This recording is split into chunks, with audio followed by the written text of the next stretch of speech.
Amari Harper steps in to lead things off for the Aggies.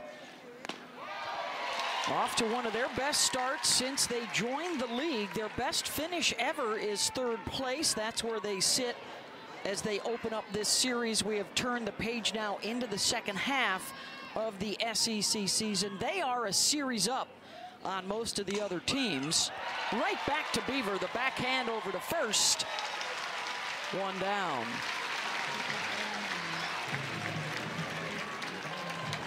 Here is the starting lineup for the Aggies. Coco Woolley set to step in. A threat when she gets on the bases. Allie Enright is one of the most improved players in the SEC, if not the country. She gets the start in right field. You'll notice both teams, Alabama wearing the teal jerseys, Texas A&M with the teal accents. It's the All for Alex Day around the SEC, honoring the legacy of Mississippi State's Alex Wilcox, who passed away from ovarian cancer in 2018. And all around the SEC, support for the Go Teal Ovarian Cancer Awareness Foundation.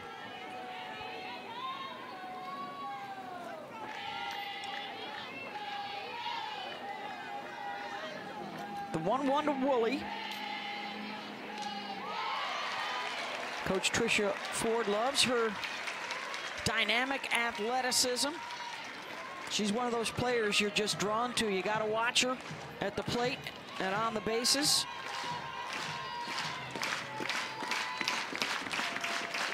One-two pitch. Missed it down and in. Woolley just one of those great athletes in the box as well as defensively in that shortstop position.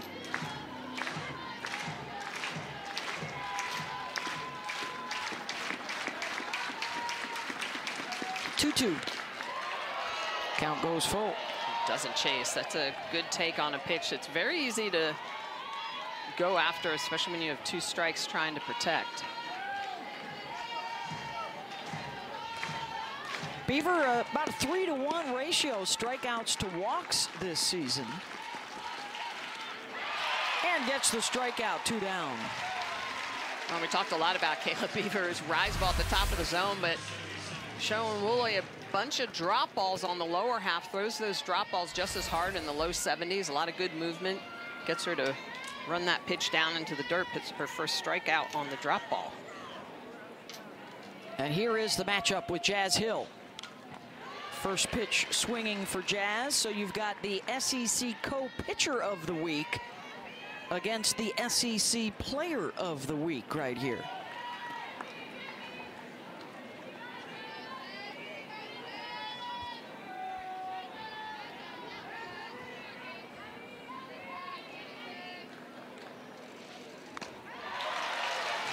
Up and in at her 0-2. And that's just placement. Really good on the edges. Great movement.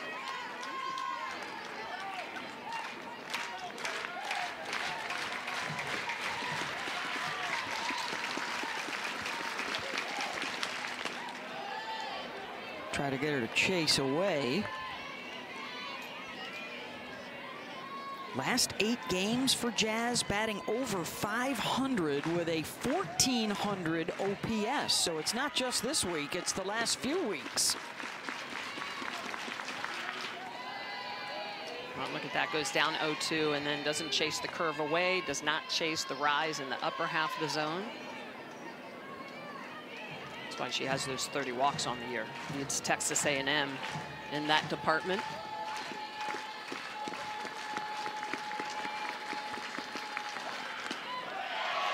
Count goes full. The Aggies this year have been good scoring runs early. They've been very good hitting with 2 outs. And in SEC play, they are 4-1 in their series openers. So they show up ready to go. Very well prepared team. How about that from 0-2 to draw the walk for Hill? It's just that great leadership, knowing exactly what she's looking for, knows she can battle back. Walk. Walk number 41 for Beaver, too, Beth. That is as many walks as she had all of last year. Here's Julia Cottrell, the senior from Wichita. Coach's kid with a high softball IQ stepping in.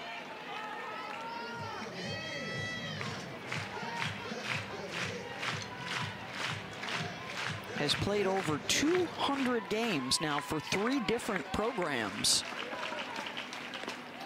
Started off her career at Florida and really thought, you know, going to Florida with a good pitching staff at the time was going to make a difference. Decided to transfer back to Oklahoma State, where her dad was coaching, and decided that wasn't a fit. Came down with Coach Ford at Texas A&M. Up and in, 2-1.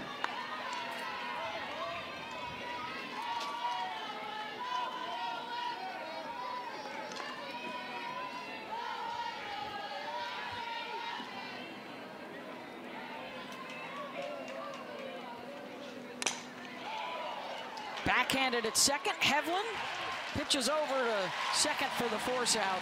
Side retired. A walk, 1 left on. Bama. Curveball versus right-handed hitters. She will throw in at the hands. She is not afraid to attack that inner half to righties and expand that zone when possible.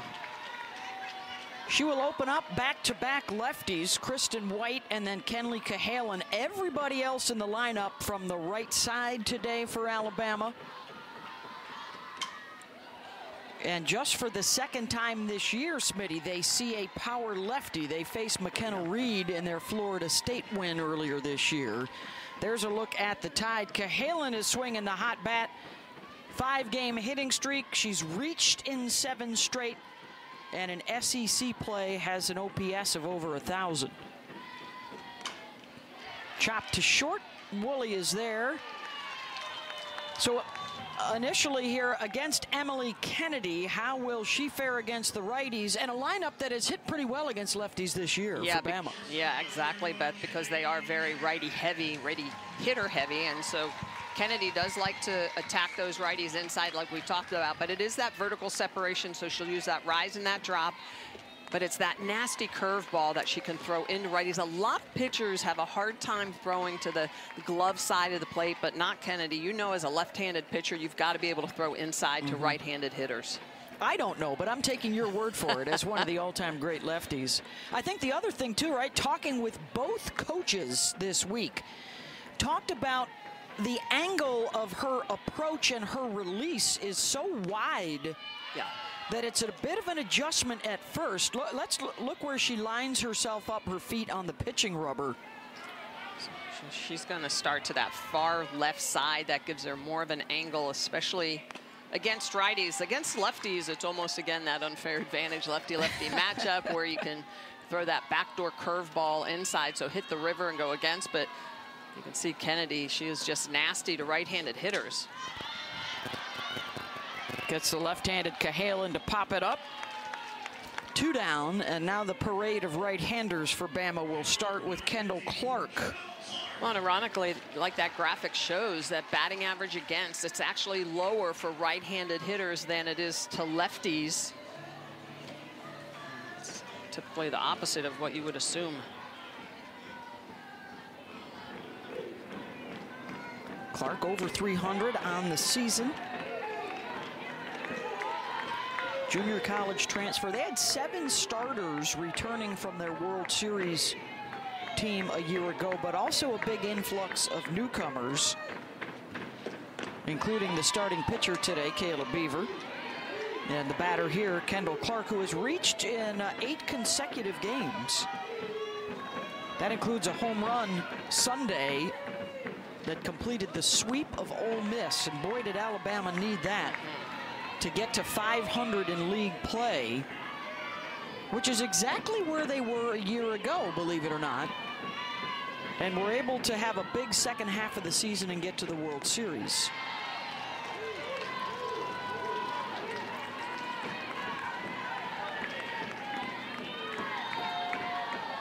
That's a big part of it, especially in the SEC, where it is a grind day in and day out. It is not how you start, it's how you finish. And if you can continue to build through the conference season into the SEC tournament, it usually bodes well for your postseason. And then, of course, the SEC tournament, forget about it. 7 different champions in the last 9 years. A free-for-all will be in Auburn this year. So much fun to be a part of. Believe it or not, folks, we're 2.5 weeks away from the Mayhem and 3 weeks away from championship week. I think a lot of people may have thought Mayhem started this weekend. They call her Lefty today. Had a 1-2-3 inning in the first. And here come the Aggie Bats laying down a bunt, and that will stay fair for Kramer Eschde to lead things off. That's a great call by Eschde to look at the defense for Alabama and realize that Dowling is going to be a little deep down that third base line. And Eschde, great footwork on this, just gets that ball down and gets it to hug that line. Dowling hoping it was going to roll foul, but it just does not. Leadoff base hit for the Aggies. Allie Enright, first pitch swinging, spinning, throwing to second, and it's bobbled, and everybody's safe. Cahalan couldn't hold on. Well, that's something you don't see very often from Kayla Beaver. She is typically very strong in the circle, knows immediately she wants to try to turn this double play, especially with Enright being a righty, but just lets that ball sail. You can see she doesn't finish her throw, and because of that, it tails toward right field. Give that an error. I believe it'll be charged to Cahalan. To Beaver. Wow, they're going to give it to Beaver. So 2 on with nobody out for Trinity Cannon, the senior from Forney, Texas. 300 on the season, but the bat's been quiet the last couple of weeks. She's looking for a breakout swing.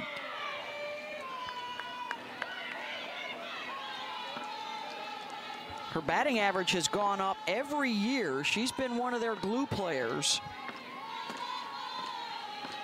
And Tricia Ford was telling us, even when she's slumping a bit, we know one swing can change a game.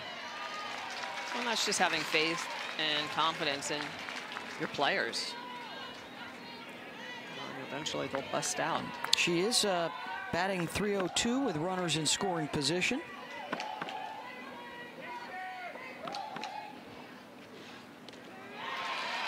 Well, you saw Tricia Ford there in the dugout.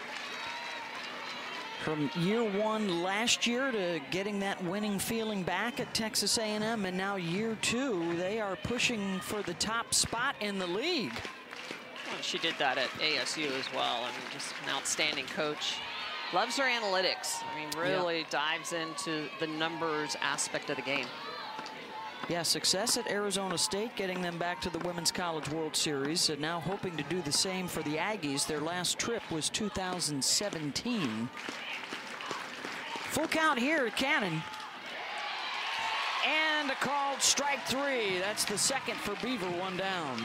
Well, this is just great location on this for Beaver, and this is where she can really hit that arm side of the plate. This is going to be a screwball working underneath the hands. It freezes up Cannon after working her away. Screwball in the inner half for the big strikeout. Here's the number 8 hitter, Rylan Wiggins. Rylan, all SEC performer last year, another Aggie with over 200 games experience under her belt.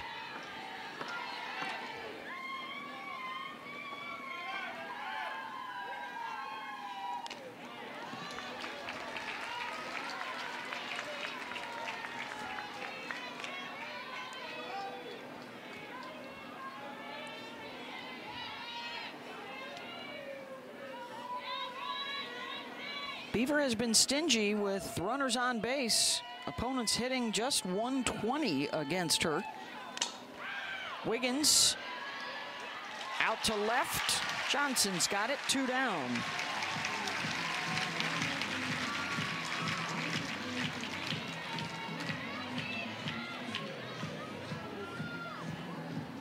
And it's up to the 9 hitter, Kennedy Powell, the sophomore from Conroe, Texas, who transferred in from UCLA.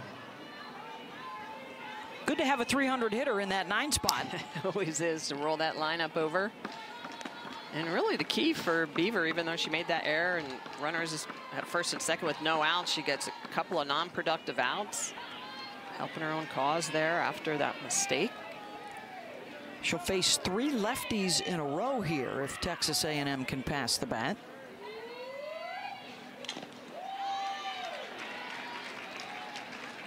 Infield stays in even with 2 outs here with speed in the batter's box from that left side.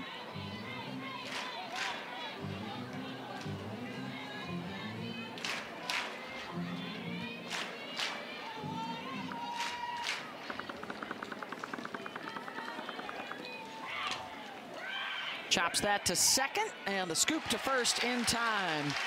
A single and an error, a couple left. 4, 5, 6 coming up for the Tide.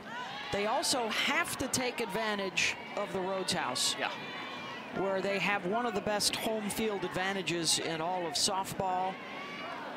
And under Coach Murphy, winning 85% of their games, at least 25 home wins in 20 seasons. So this is a series where they're pretty competitive, they're pretty even, and it's one that Bama thinks, hey, we've got to take at least 2 or 3 and take advantage of home. A spectacular day. The brick yard is buzzing this afternoon. They watch Jackie Traina throw out the first pitch. They're celebrating their 2012 championship team with a big movie premiere downtown tonight at the Bama Theater. Smitty and I will get to walk the crimson carpet. Exciting. It's great to see that, as you mentioned, the alumni. How much was it, 18 of the 20 18 are back? of the 20, yeah, from that title team. Hot shot to short. Woolley stays on it. 1 down. Bama SB is the name of the doc SEC story that is making its world premiere here tonight and will make its premiere on SEC Network Monday night after Game 3 of our series. Of course, that 2012 team, the first SEC national champions in softball. Florida followed suit in, what was it, 14 and 15? Won 2 more. Have not had an SEC champ since, Smitty. That's kind of where I was going, BMO. It's, yeah, been a little bit of a dry spell. Itching for another one. Knocked down by the foot of Kennedy, and safe at first is Emma Broadfoot.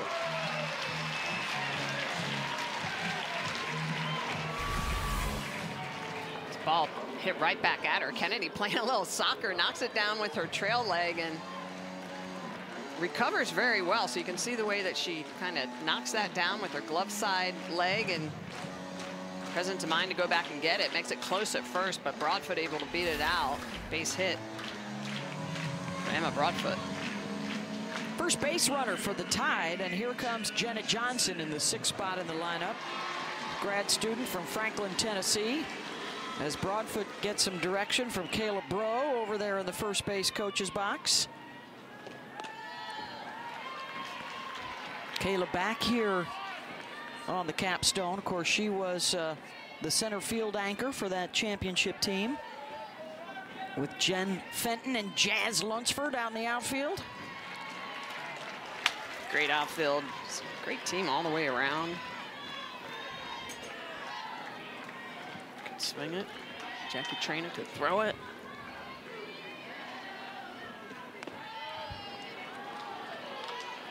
And just a lot of great leadership on that team. You know, it's the one thing that year in and year out, doesn't matter who it is, you're playing for a national championship, you got great leaders.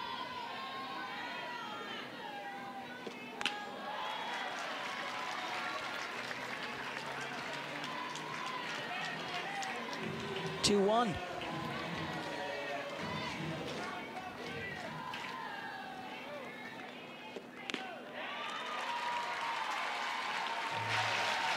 Johnson draws the walk. That bumps Broadfoot into scoring position for Patrick Murphy's club.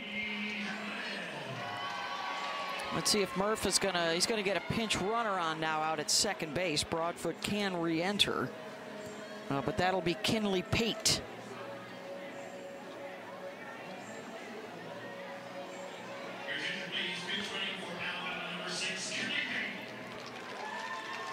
as Callie Hevlin steps in.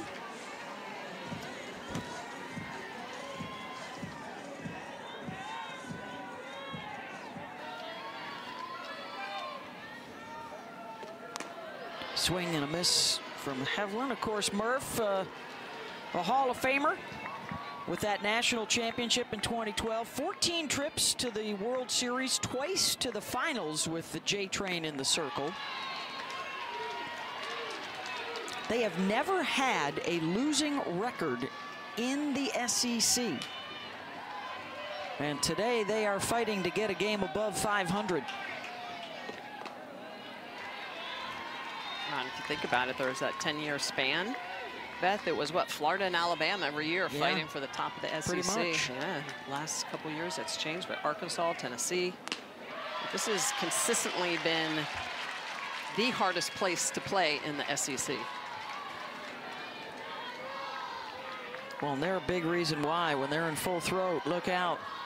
2-2 pitch, swing and a miss. So she gets Hevlin 3 times with the swing and miss, 2 down. 23rd strikeout of the year for Hevlin, and you can just see she's chasing pitches out of the zone. This one's a little more competitive, but the first 2 strikes, rise balls well above Hevlin's head. Kennedy, knowing that she can expand the zone, and picks up a big strikeout in a pressure situation.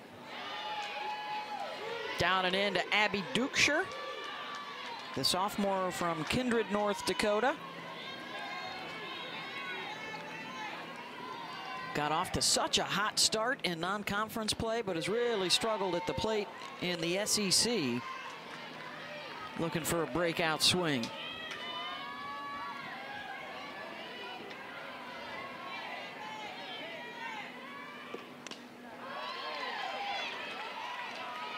Just missed down, 1-2.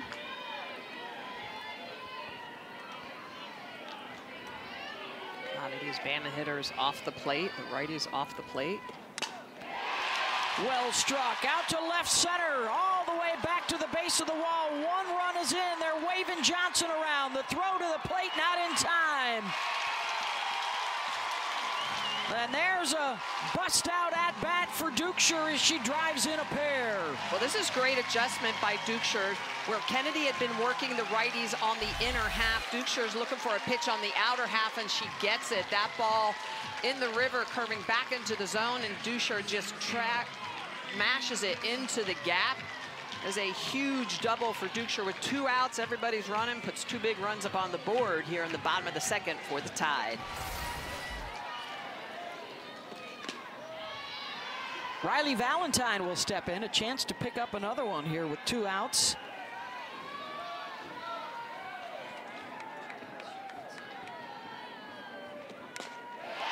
Right back up the middle, but well positioned is Jasmine Hill.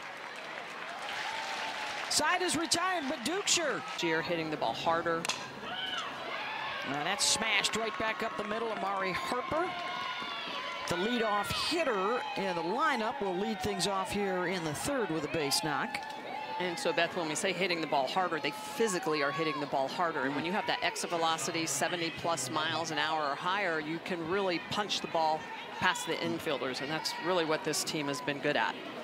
They'll leave the yard at times, 48 home runs on the year.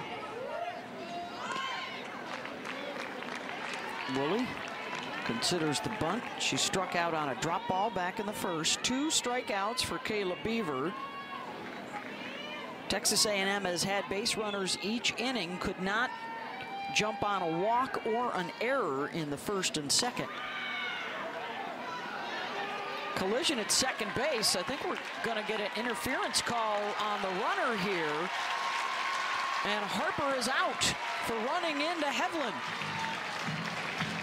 Well, this is a slow developing play where Harper should be able to see this in front of her, and she just does not pay attention to the fact that Hevlin is going to be coming in, and that's a smart defensive play. You've got the opportunity to make a little bit of contact there.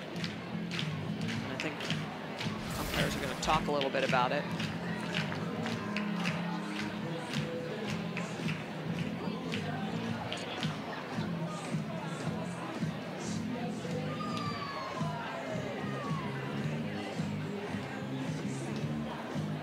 Thomas Meyer, Cameron Ellison, Brian Crochet, our umpires today.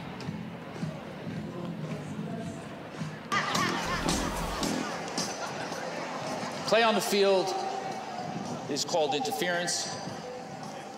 The call under review will be whether or not the batter was hit by the ball.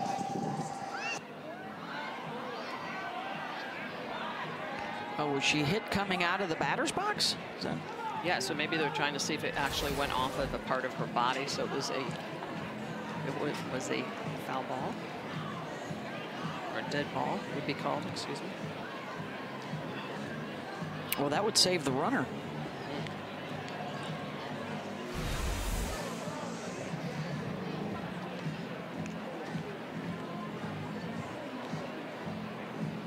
Oh, yeah, it did go off her shin. No, I think it's just the dirt, isn't it? Yeah. This will be a good look right here.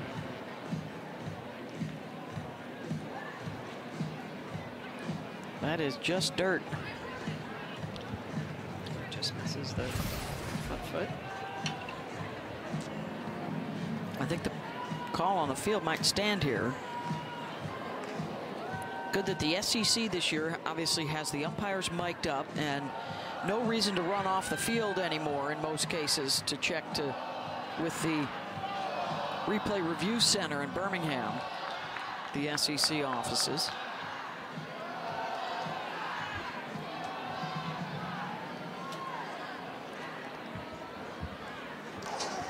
The ruling on the field is upheld. Interference is the call. The ball did not hit the batter in the box. Texas A&M uses their first challenge. Well done all around by our officiating crew.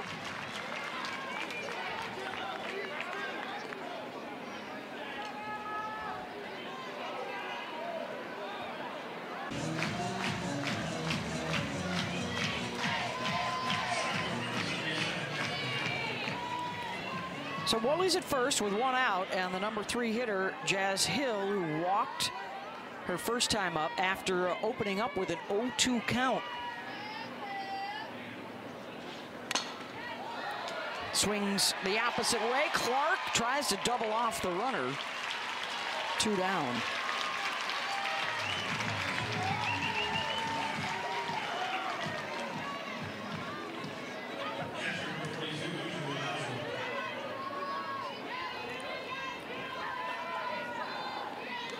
Here's Julia Cottrell. Ground out her first time up.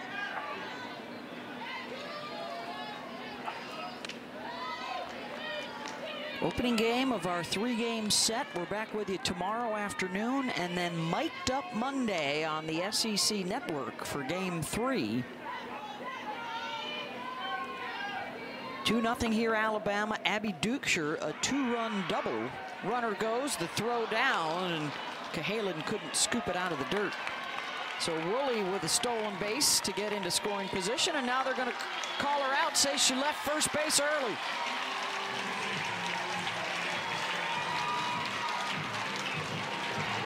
And after a leadoff base hit, a couple of plays you don't see all the time, but makes it a 3 up, 3 down, I guess you could say. Yeah, they've had base runners each inning, but unable to cash in. Alabama has so far. Back to the top of the order, Kristen White. And the back-to-back lefties here to face lefty Emily Kennedy. We were told by Tricia Ford they have way too many Emilys and, believe it or not, too many Kennedys on the team, so she just goes by lefty. Lefty. It's easy to say, too. It just rolls off the tongue. Who else did you admire, Smitty? One of the all-time great lefties. What other lefties in the history of our game have you thought were like top-notch, elite? Well, Randy Johnson with the way he did everything. Oh, MLB too. Okay. Oh, sorry. I thought you were talking softball. Oh, you're right. We were talking softball. Monica Abbott, right? Yes. Very similar in that LSU, power. Tennessee, How about SEC. Kat Osterman, the top 2 strikeout pitchers in all of NCAA history? Monica most strikeouts. Kat most strikeouts per 7 innings. Right. We have to clarify, right?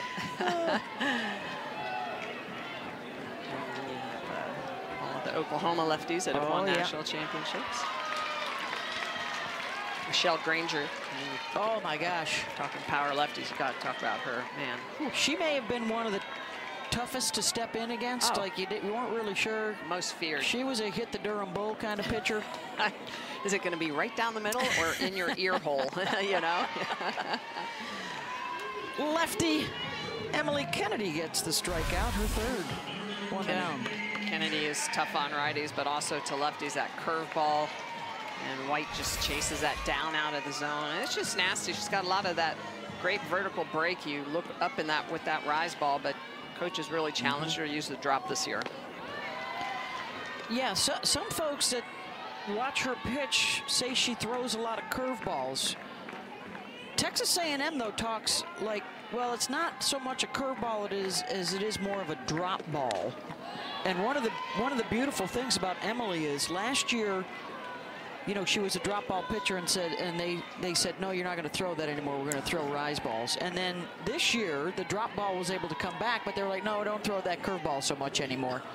And she has been able to work and adjust and do what she has to do. Well, Coach Ford said that when she's throwing the drop and the curve too much, they don't become the best version of themselves. Yeah. In other words, the curve starts to blend into the drop starts to blend into the curve. Easier to see. Yeah, so she decided to take the curve away from her. Cahalan, fly out to right, 2 down. And by taking that curveball away from her, she's gotten more vertical separation with her rise ball, with that drop ball. And on the Yakra technology or Rapsodo, you can see the vertical break, and you can see it says curveball at 41%. A lot of that are drop balls. Disputed curveballs, but it's the rise ball as well, about 30%. And then I would just say curve and drop lower half of the zone, whether or not it's, you know, what axis it's spinning on. It does have some curve or vertical movement on it, as well as some horizontal movement. You talk about the Yakra and the Rapsodo, which the teams are privy to. You can actually see how much a ball is moving north and south or east and west. They thought she was better north and south. Correct. Missing more barrels. And, you know, a lot of the Rapsodo is training. You use that in the cage. Yeah. Because the camera, it sits in front of the pitcher, but it gives you really good rotation, ball rotation. Yakra are cameras that are in stadiums, and that's really good game situational data. But Coach Ford uses all of it to really dial in her pitchers and look at where they're getting the most movement, so she knows what to call. She's one of the best pitch callers in the country. This deep dive brought to you by Nerd Alert. Ball 4, Clark draws the 2-out walk. Second one of the ball game for the Tide hitters. Hey, Tricia Ford's going to be on the mic. We promise it won't be as much of a deep dive. Although she is one of those coaches, well, both these coaches you could talk to forever about the game and about how technology and how television is changing it. Everything now is on video. You can watch every swing of a batter. You could watch every pitch from a pitcher. Good scoop by Kennedy Powell, another one of the Kennedys. A walk, one left on. 2-0 Graham with you. And what have you seen as the big difference in making this step up towards the top of the standings? I just think competing every day, whether it be in practice, in games, by pitch, that competition level has definitely risen. And Coach, you've had runners on base every inning. What do you need to do in order adjustments to make to get some runs across the board? Yeah, I think we just, we're swinging at pitches that we shouldn't be hunting in those situations. So I think the biggest thing is for us to keep, you know, stringing our bats together. It's going to come. We've got a great offensive lineup, so it's just a matter of time. All right, thank you, Tricia. All right, thanks, Sarah. They've had the leadoff on base 2 of the first 3 innings. They've had base runners each inning. Yeah, and it's that consecutiveness that Coach was talking about, those back-to-back past the bat, and really productive outs as well. The last inning was a little weird with the runner's interference and then the leaving early. Cottrell was the batter when Woolley left first base early, so she's back here to start off the inning. 4, 5, and 6, and ripped right back up the middle. Well, you can tell part of what Texas A&M hunting is first pitch strikes. They have been very aggressive. These last 5 batters, 4 of the 5, have swung at the first pitch, including Cockrell on this one. This is a low outside rise ball. Knowing that Beaver's going to try to work from ahead, they're attacking early in the count.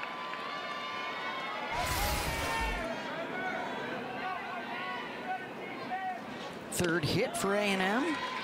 Kramer Eshte has one of those, a bunt single in the second inning.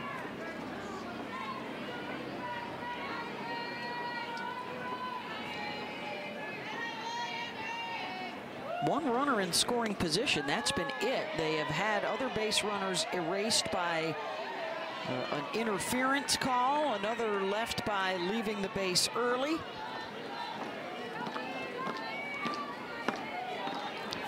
This is an A&M team that typically is at 539 success advancing runners, so they do a good job with productive outs, moving their teammates up, but have not done so in the second or third innings.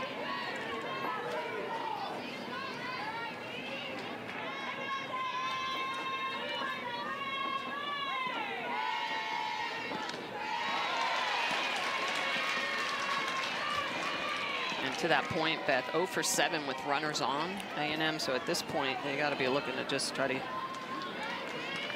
some runners in scoring position, try to do some more damage.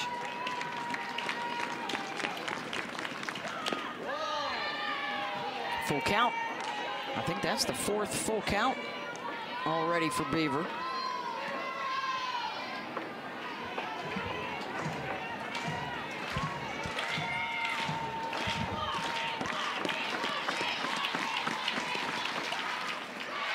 The swing and miss. The third, one down. Beaver really working that drop ball well. You can see this pitch just going to disappear. In fact, it hits the dirt. And picking up a big strikeout. Again, another non-productive out for Texas A&M. Second chase strikeout. Allie Enright, who reached on the error in the second.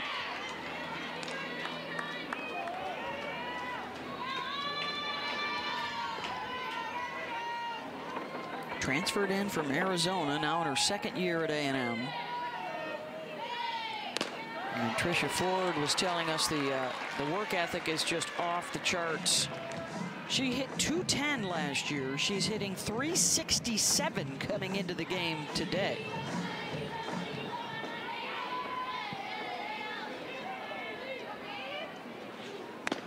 And looking to get back on track. Hit a rough patch here the last couple of weeks.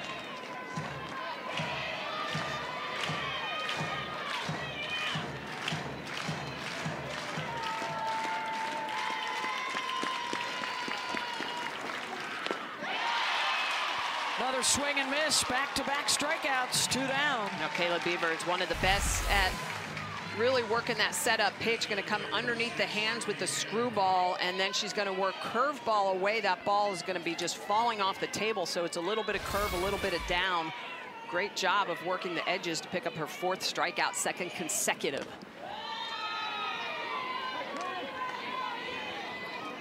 Trinity Cannon struck out looking at a screwball in the second inning.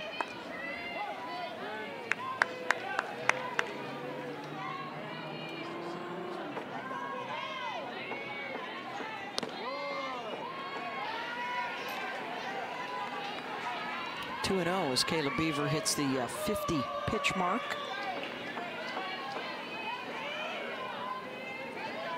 One and 3 in series openers, and then 3-0 in game 3s in series. She makes the adjustments.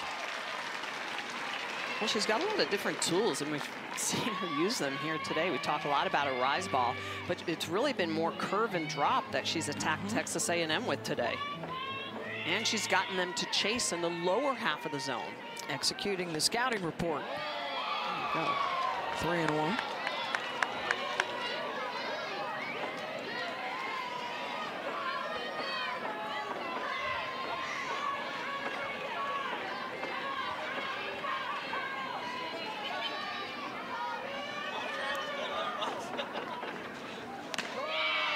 Miss that one high. Second walk.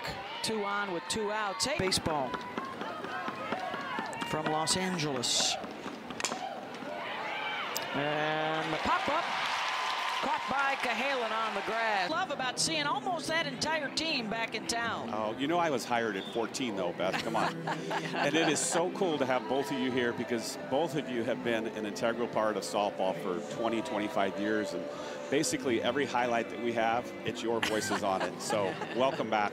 But I can see all my alums up there on the hill, and I tell you what, it is a special feeling to have so many people back. You know, 18 of the 20 on the 2012 National Championship team are here, and then tons of others. It is truly a big family. And, you know, being here from the start, I know every single person that has played in an Alabama uniform. Wow, that's outstanding. And Coach, Abby Dukeshire, outstanding double to put a couple runs up on the board. What has she been doing well as of late? Man, she needed that, Michelle, big time. But I think she worked her butt off with Coach Arbor this week in practice because we had hitting on Tuesday, Wednesday, Thursday. She comes extra, she stays late. And to me, it looked like she got the same pitch 3 times. I'm not sure, but she got it the 3rd time, and then that was obviously a huge double for us. But she needed that. Well, thank you so much, Pat. We appreciate it. Yeah, thanks for being here, you guys. Thanks, Coach. Well, I bet that's interesting. She's 9 for 16 lefties. Oh. Hey, there's the J Train throwing out the first pitch today. Jackie Traina, the star of that 2012 championship team. She not only picked up the win in Game 3 over Oklahoma, but also had the game-winning RBI for that club. Yeah, I loved her reaction after she threw it. People do not realize how hard it is to throw a first pitch. You definitely have to warm up for them. Again, that was a nice look at Kayla Bro over there in the first Beige coach's box. We'll have more on the big movie premiere tonight, and then its national debut on the SEC Network Monday night. That's coming up a little later in our game, but Emma Broadfoot pops it up. 1 down. We talked about the outfield. The infield for that team. Kendall Dawson was catching the J Train in that championship series. You had Amanda Locke at first, Danae Hayes at second, Kayla Hunt at short. Cassie Riley Boscia at first, and then Locke was the DH that series, and then Courtney Conley was over at third base. All the seniors had a huge hand in that championship series.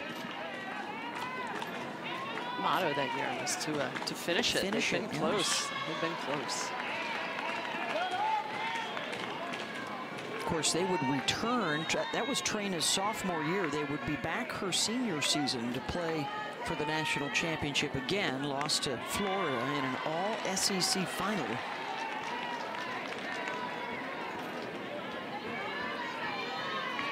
As of right now, it looks like all 13 teams will make the tournament.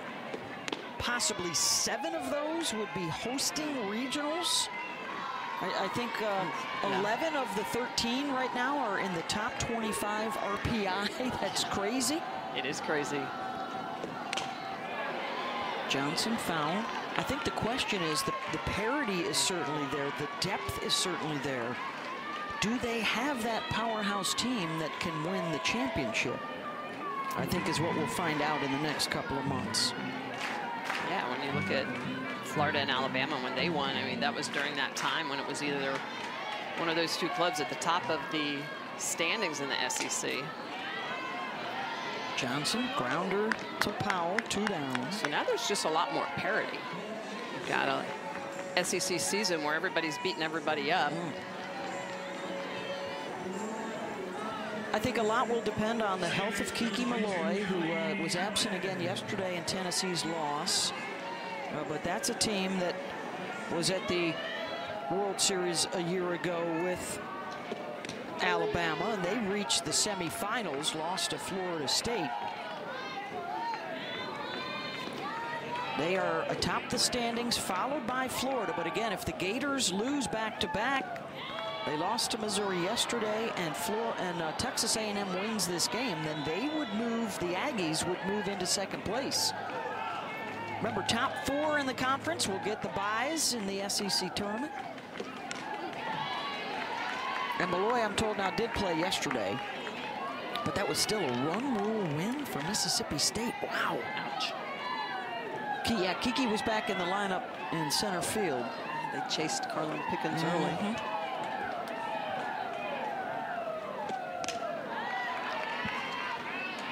There's no day offs in the SEC. Big series next weekend that we'll have on national TV for you. That Tennessee hosting LSU next weekend. Of course, the Tigers also lost. It was carnage, not only atop the conference, but nationally yesterday. Big upsets. Including Oklahoma losing at home to BYU. Congrats to the Cougs on a huge win. And then Patty Gasso got after the Sooners a little bit post-game. They don't have that championship mindset right now, according to Coach. See if they can rediscover it. A lot of seniors on that team. Another ground ball here in a 1-2-3 inning for Lefty. Lost the opener to the Sooners and rallied to win games 2 and 3. Game 3, that famous rain delay. The dancing in the rain game. We get out the World Series Bible here and take a little trip down memory lane. A&M coming up here in the top of the 5th. Down a couple of runs. Abby Dukeshire with the 2-run double in the 2nd inning. This is Powell and then the top of the order. It was a 3-hour rain delay, Smitty, and Alabama fell behind 3-0. And then after the rain delay, when they were dancing and singing with the crowd, the game turned in their favor. When play resumed, Alabama scored 4 runs and ended up sustaining a Lauren Chamberlain 7th inning home run, and then Trina struck out Kaylani Ricketts to end the game.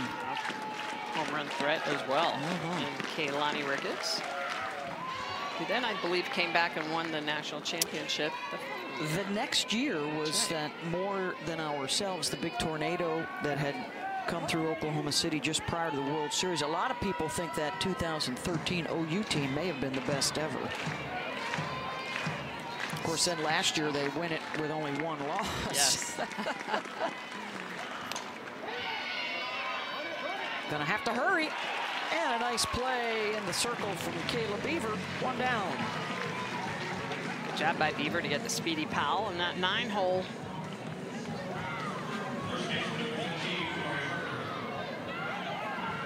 Back to the top, Amari Harper, a ground out in the 1st and then singled in the 3rd.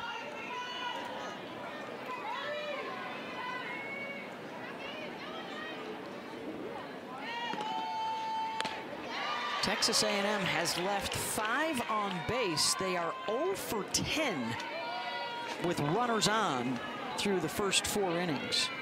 And Beaver is part of that, because with runners on this season, opponents hit just a $194 against her. She really just tightens up and tightens down on her opponents when in pressure situations. Boy, and how big we see it around the country is the transfer portal and the grad transfer portal been to so many programs for a pitcher to be able to step right in and perform the way that Kayla Beaver has. She was a 25-game winner last year at Central Arkansas, and already this season has picked up wins over Florida, Georgia, Arizona, and Virginia Tech. Yeah, and she was outstanding last year. I think when you look at her numbers as of late, outstanding. Just those no earned runs over the last 16+ innings. Just tough. A lot of fight. Very competitive. Tough play for Hevlin to make. It drops out of her glove, and Harper is on for the 2nd time. A couple of base knocks for Harper. So Texas A&M has done a good job of getting those singles to get on base, but then they've basically been stuck at first base. So if they're glued down over there, they have not done a good job of advancing their runners when they typically are very good at that during the year. Woolley chops that to short. Cahalan charging and can't pick it clean.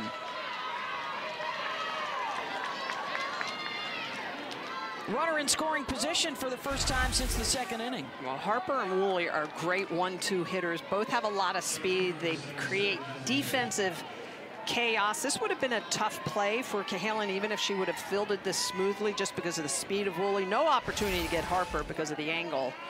But a couple of hits here in this 5th inning. And the Aggies trying to make something happen here. It's their first back-to-back, Michelle, and their first hit with a runner on base. And an RBI opportunity for Jazz Hill. This is the batter they want at the plate. Jazz Hill, that SEC Player of the Week honor because of that series. So outstanding against Kentucky. Just great leadership mindset.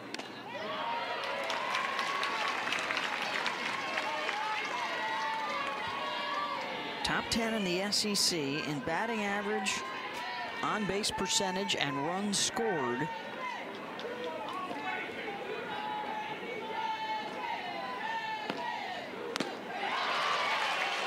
Got under the rise, 1-2. That's an elite pitch. That is right in that cookie zone where as a hitter, you're thinking, I am going to drive this, and just the velocity on it, angle of acceleration on that spin just misses the barrel. Jammed her. Fly ball out to Jenna Johnson. 2 down.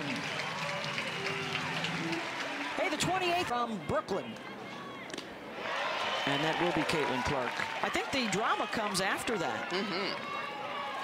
Because LA has a couple of early picks at the top with 2 good big girls, Camila Cardoso and Cameron Brink, but then a really good super athlete in Rakia Jackson.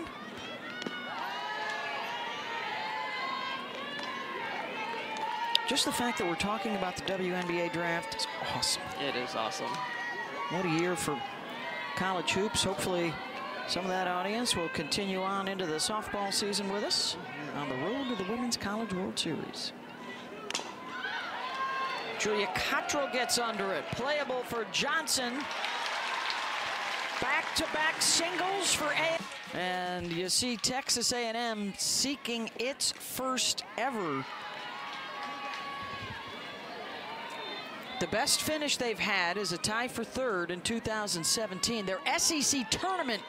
Oh boy. Oh boy.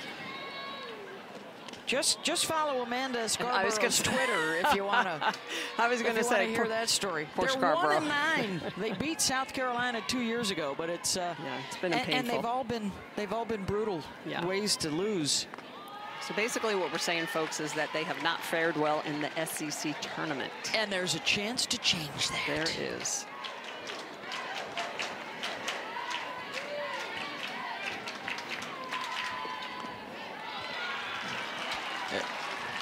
Abby Dukeshire. So after the Dukeshire walk, Pruitt is on to run for her. Dukeshire can re-enter as Riley Valentine steps in. Oh, it's going to be a fun race down the stretch. Of course, with Texas beating Oklahoma twice last weekend, that has tightened up the race in the Big 12. And then both Oklahoma and Oklahoma State lost last night. Duke staying atop the ACC standings, even though they lost non-conference midweek. Big win last night at Clemson. At Clemson, hitting the ball hard, bashing it out of the park. Amina Vega with a grand slam. Good bunt there to advance the runner. Pruitt to second on the Valentine sacrifice. One down to the top of the order.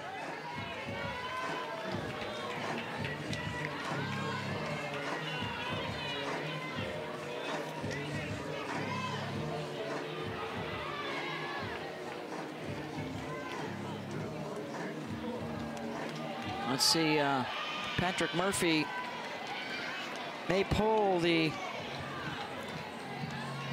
slapper here, Kristen White, to go for a bigger bat. Even though White does have a hit in 5 of her last 6 games, little power here, one swing could get another run in. KJ Haney is out of the dugout. And Murph is playing one of his hunches here, Smitty. Yep. KJ on the season is 0 for 12 at the plate. Does have an RBI. Nobody better at the hunches than Coach Murphy.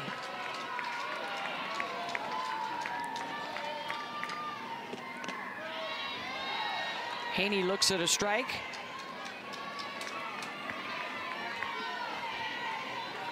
Oh for 9 as a pinch hitter this year. 0-2. Kennedy going right after her. Couple of pitches on the outer half. Good movement, goes back out. Swing and a miss, and Haney is retired with 3 pitches, 2 down. Well, this is if you, as an athlete in the dugout, you got to be prepared so when your number is called to know what you're going to be hunting. Couple of pitches on the outer half. This one not even close, elevates it, rise ball, and just gets Haney to chase that out of the zone. 4th strikeout, and now it's Kenley Cahalan. It was a move also to a right-hander there, but an unproductive out nonetheless.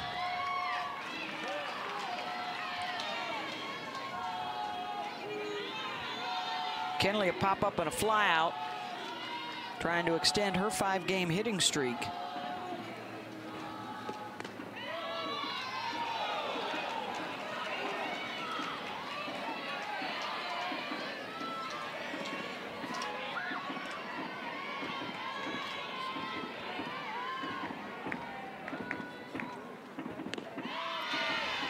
Changeup, haven't seen one of those very often in this game, but she has the ability to use it and bring it in big situations.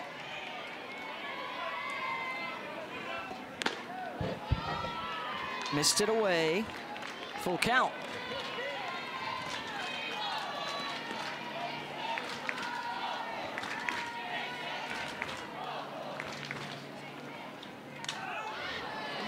Another off speed.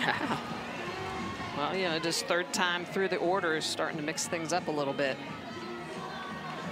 Coach Tricia Ford really good with the numbers, knowing the percentages. What have I used early in the game? 2nd time through, 3rd time through.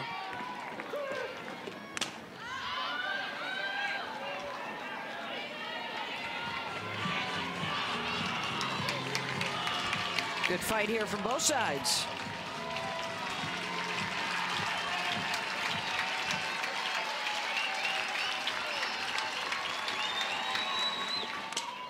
Cahalan right at Hill on the run. Going on as we head to the 6th inning between Kennedy and Beaver. 5, 6, 7 due up here for the Aggies. Kramer Echte, a bunt single and a strikeout. It's been a story of missed opportunities so far for A&M. 7 left on base. They're just 1 for 13 with runners aboard. They've had chances every inning.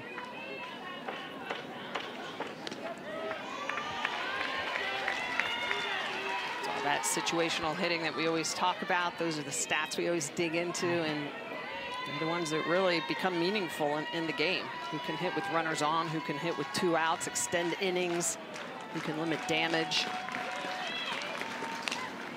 Yeah, Alabama only has 1 hit with runners in scoring position, but that one counted. Drove in a pair. Timely for sure. And probably a mistake. It was a 1-2 pitch that needed to be a little bit more outside. Dusha just able to reach and go get it.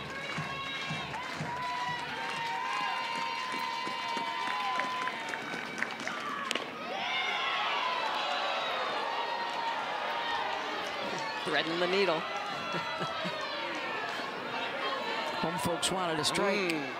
Wanted a strike out.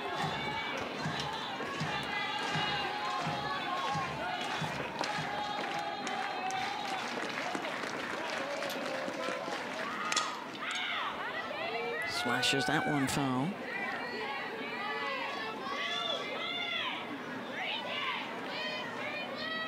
Texas A&M, they won a national championship in the days of the AIAW. They've won twice.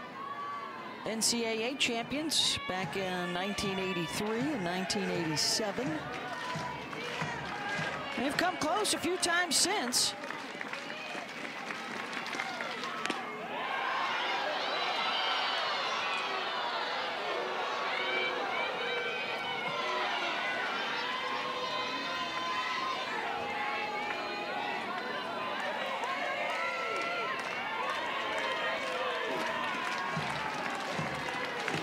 Beaver nibbling around that zone. Here's the 2-2.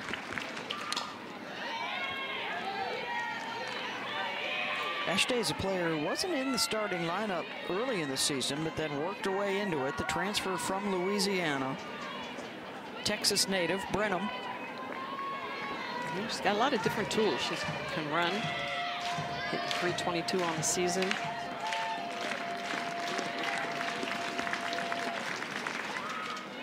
Got her inside out of the zone.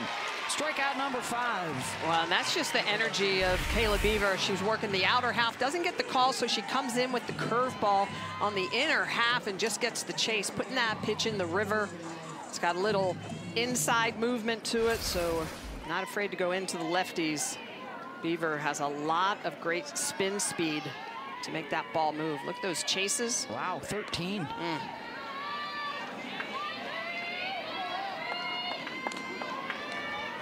Getting opponents to go fishing today. Here's Allie Enright. Beaver struck her out in the 4th.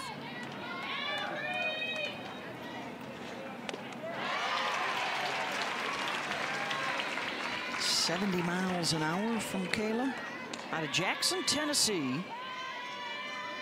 Already has a no-hitter on the resume.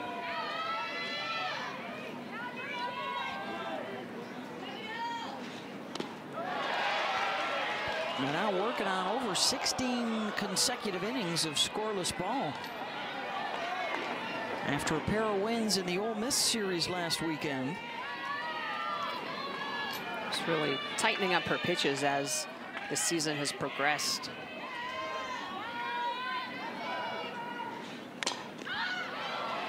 Enright skies that one. Busy day for Jenna Johnson. 2 down. Folks trying to get the #1 spot in the West. They're trying to get out of the play-in games. They're trying to work their way into some home court advantage in the first round. Big day tomorrow in the NBA.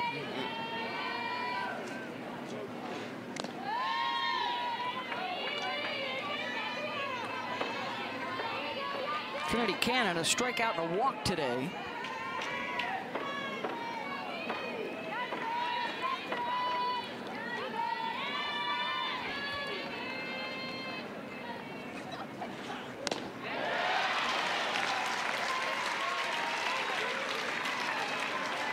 One and two. A&M has had a base runner every inning so far. Not yet in the 6th. Beaver just looks to be getting stronger as the game goes on. Sending it the opposite way, and there is a base runner in the 6th. Single for Cannon with 2 outs.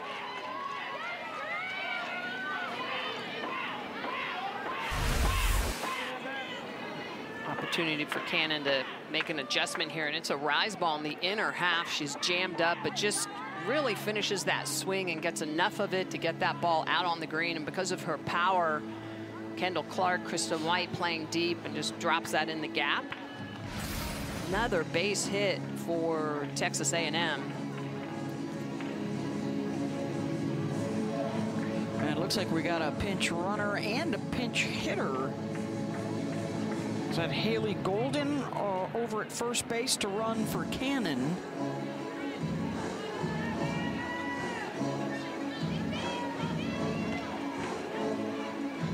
Well, can they continue their yearly trend of being really good with 2 outs? Let's see who's coming to the plate here. That's Maya Perez.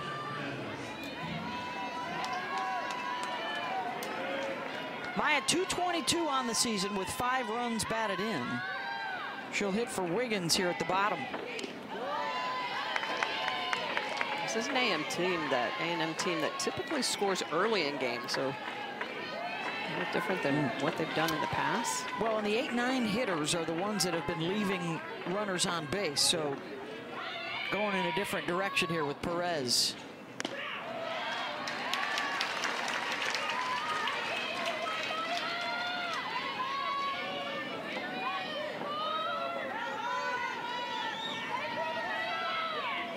Two for 9 this year as a pinch hitter. She's got 8 walks and 5 strikeouts.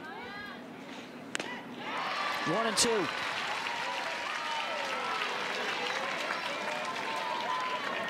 And for Texas A&M, 4 of the 6 hits are from the left side. So I'm sure that also plays into Perez stepping in for Wiggins. Got her. And got her looking. Oklahoma State also falling. And in the SEC, Missouri beat Florida, Kentucky beat Georgia, Auburn beat LSU, and Mississippi State run-ruled Tennessee. What is going on? Wow.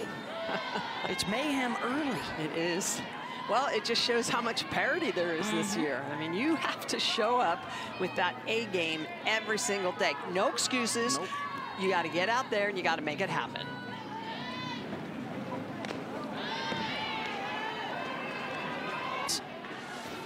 That hadn't happened in a long, long time. Something going on in Norman right now. They got to figure out for the 3-time defending champs if they're up for a wild ride through the postseason.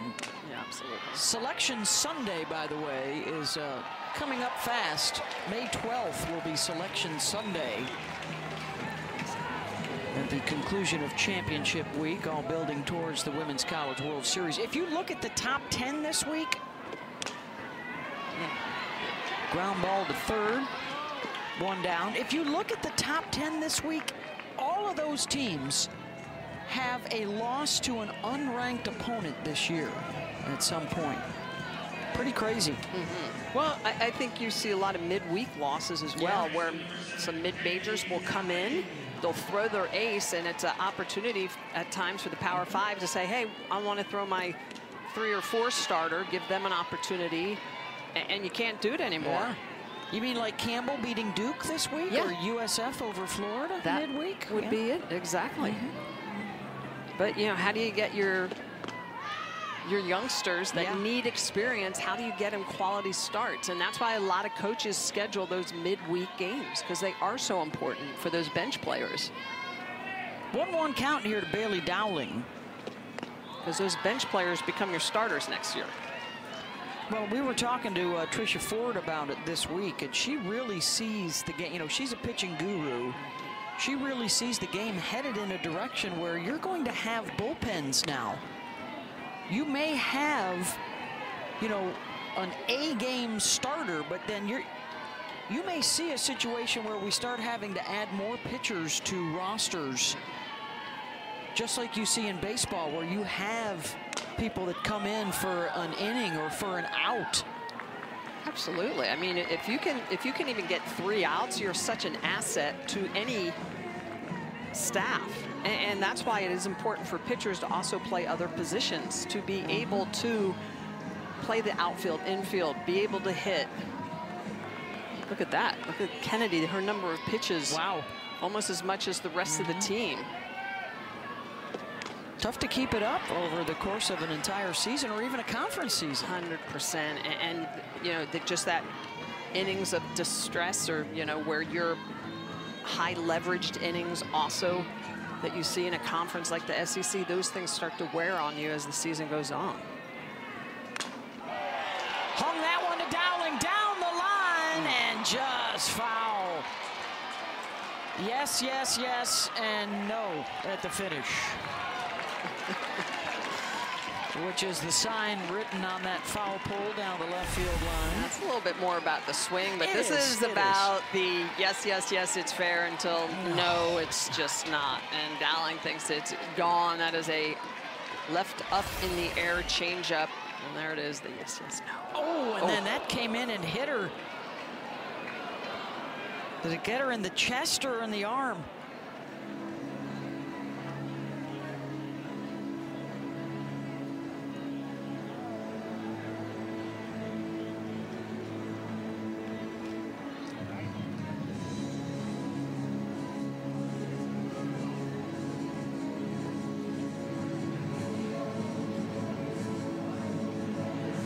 Athletic trainer out there to check on Dowling. Looks like she's going to stay in and take first base.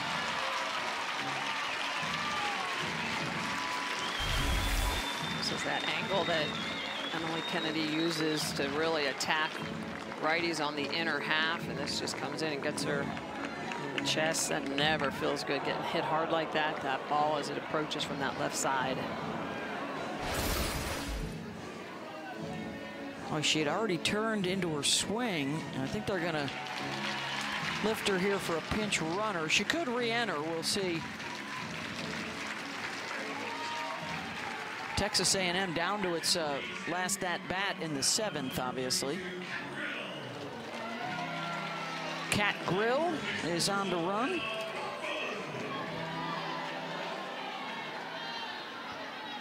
Here's Emma Broadfoot. Singled and scored on the Abby Dukeshire 2-run double back in the 2nd inning, the only scoring to date.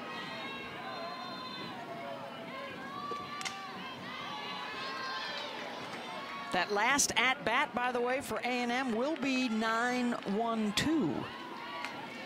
They'll have their top coming around. Top will be 4th time through. That shows how much they've been on base. Just haven't been able to push him around the bases. In fact, they haven't had a runner to 3rd this entire game. A couple runners to 2nd, but nobody to 3rd.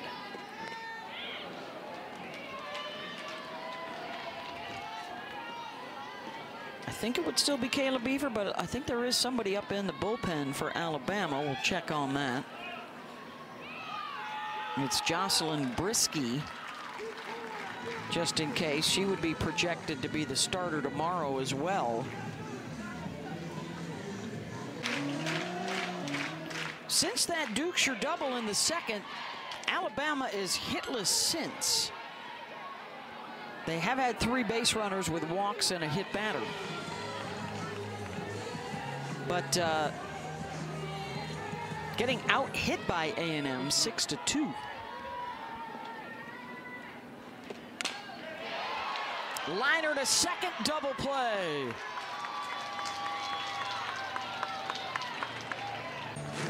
But they do have the top coming up.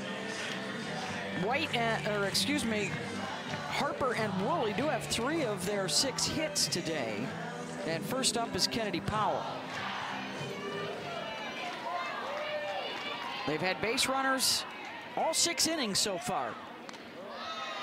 But the Lobs now stand at 8, and they're hitting with runners on. They are 1 for 14. Yeah, no extra base hits, all 6 singles. And it is Kayla Beaver trying to close out the complete game. Looking for win number 14 on the year. Keely Williams is on here to pinch hit.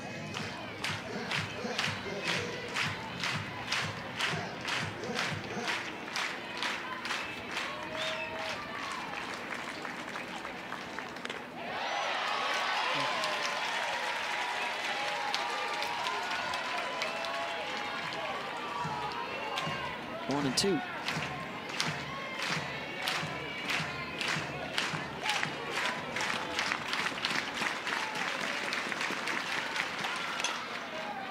To short, Cahalan's got it. 1 down.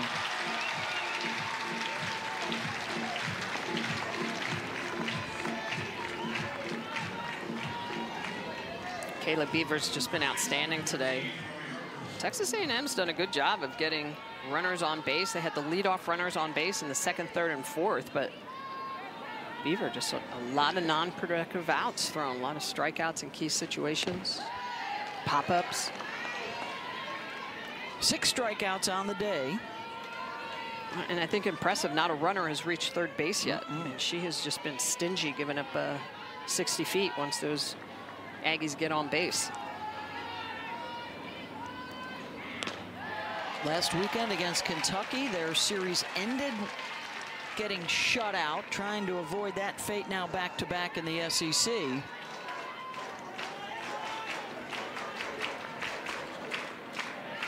Only been shut out twice all year.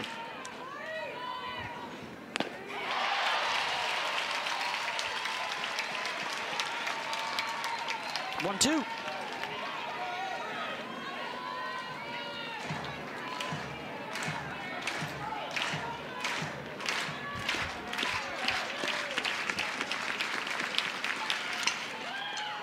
Hard hit, Hevlin down in the dirt to get it. 2 down.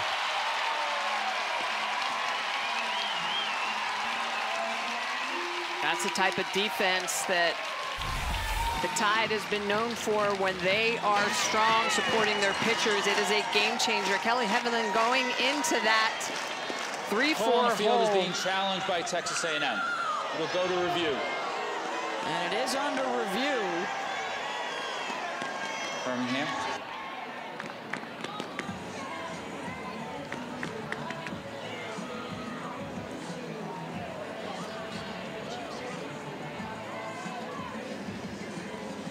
That's going to stand. Yeah, it's a great play.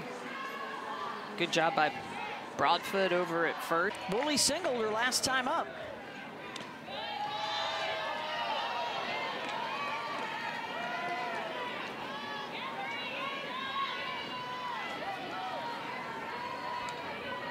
Kayla Beaver, 100 pitches on the afternoon. Woolley deep in the hole. Cahalan fires. Got her.